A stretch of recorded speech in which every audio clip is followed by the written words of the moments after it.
Hi, I'm Chip Hart. Today on the Guitar Hacker, we are going to take a Harley Benton P bass and relic it. Tough thing to do with a poly finish, but we're going to give it a shot.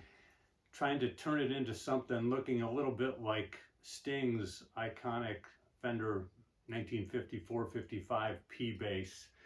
On the hack of the day, we are going to look at a cool Costco find, a power screwdriver that will make taking guitars apart a little bit easier. It's all today on the Guitar Hacker.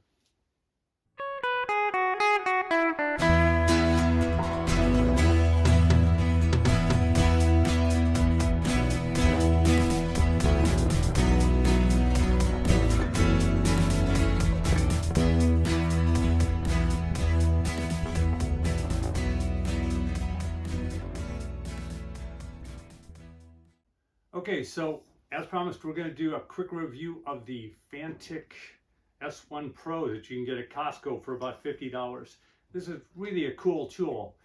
It's got the screwdriver on the inside of the package here.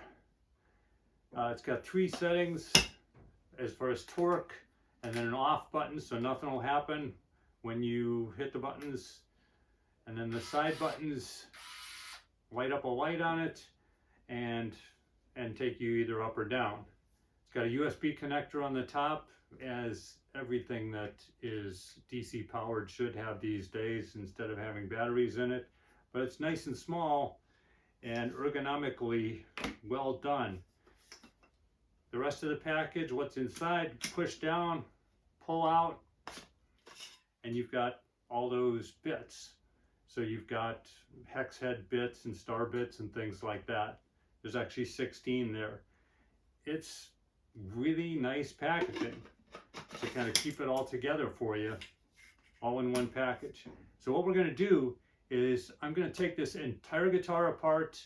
I'm going to turn on the timer, do it with time-lapse photography, so it'll only take less than a minute as far as this video goes, but you'll be able to see how quickly I can get all the screws off of this, and there are a lot of them, using the right tool. Anyway, let's get after it.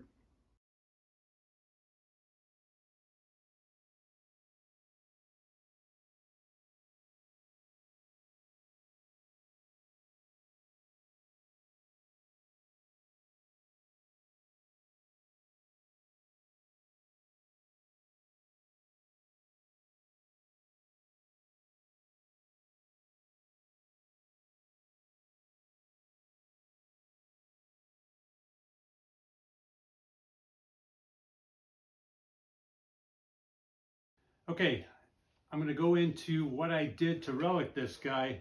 I'm going to do it in 3 parts: the body, the metal parts, and the neck. Before I do that, I just have 5 recommendations for if you do this, things you ought to think about. 1, be patient. It takes a long time. This guy took a long time. It was 30 or 40 hours probably of work.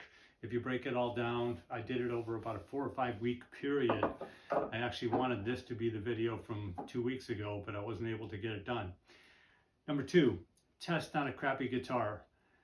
This is not a good guitar, not an expensive guitar at least, but don't do this for the first time on even $1,000 guitar or whatever, because you are going to make mistakes.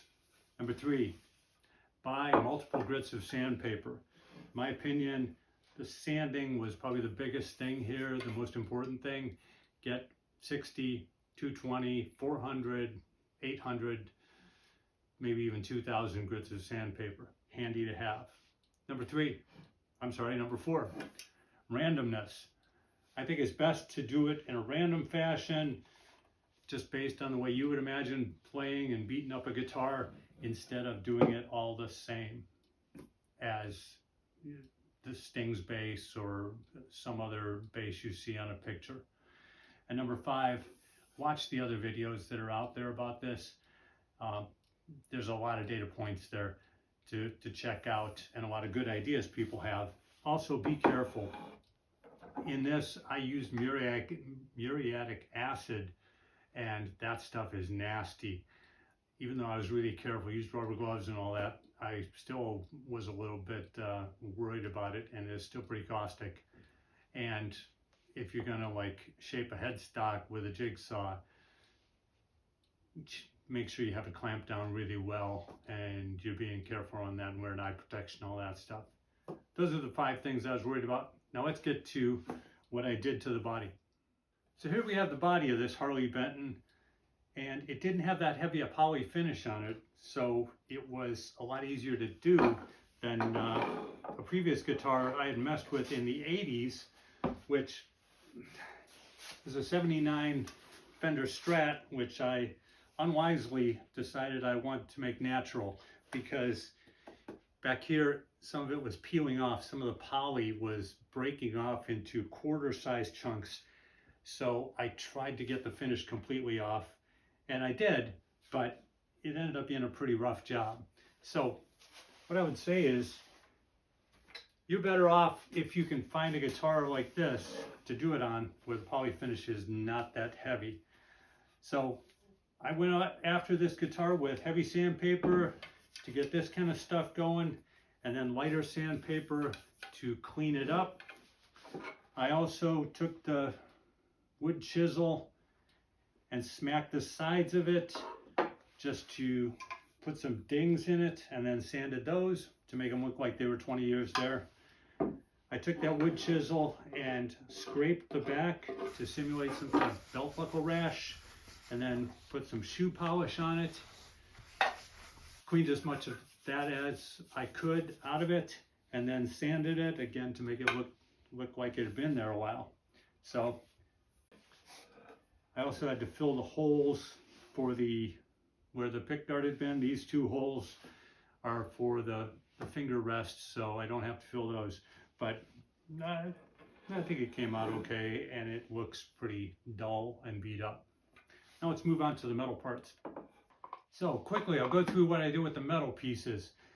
I took a plastic container that had a lid on it and took some plastic pieces, put them on that so that I could set the metal piece on top of it, and I put about 1/4 of an inch of muriatic acid in the bottom of this, and then just set it on top so the fumes would work on it, and sealed it up.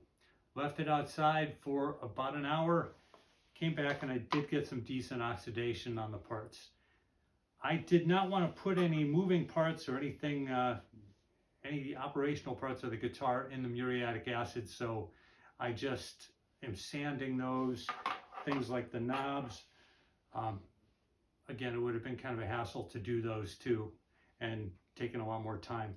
So I'm just sanding those with, say, 400 grit sandpaper just to take the chrome finish off. But I got decent results out of that, I think. So let's go to the neck. Okay, so here's the neck. The neck was probably just as much work as the body. Had to sand it to get it to where it would take some kind of stain or color. And sanding the back of the neck was more than sanding the fretboard. I had to use a heavier grit, but I got it sanded down and sanded really smooth. I put some stain on it. There was a combination of Minwax gunstock along with a little bit of walnut. So I just did it in a paper cup. You don't need much at all. And after sanding it, I was able to put some of that on there, on the headstock too. And the headstock, of course, had to get cut, which I did by creating a template and making sure the scale of the template was correct by lining up the tuners, which they lined up perfectly. And I was able to make a headstock that was very close to what a 52 Precision or a Telecaster bass would look like. So I've got some more video of that I'll show interspersed here. I botched up the decal, so I ended up sanding it off. There was a Fender decal on it. So let's get on and put it back together and look at the finished product. So here's the final product. I restrung it. It sounds good. I'm pretty pleased with it. I would give it a B, being that it was the first time I've done a Relic, and I would say go ahead and do a poly Relic. Just take into account the 5 things I talked about before. The neck looks pretty funky, but it looks like it's been through a war zone, maybe even in a fire or something like that. And you're kind of going for that when you're doing the Relic thing. A little more worn in the middle on the back, and the metal came out good. So overall, pretty pleased with it. The Fanttik screwdriver was a big help, as you saw. I would give that a thumbs up. If you enjoyed this content, please hit like and subscribe, and we will see you in a couple weeks.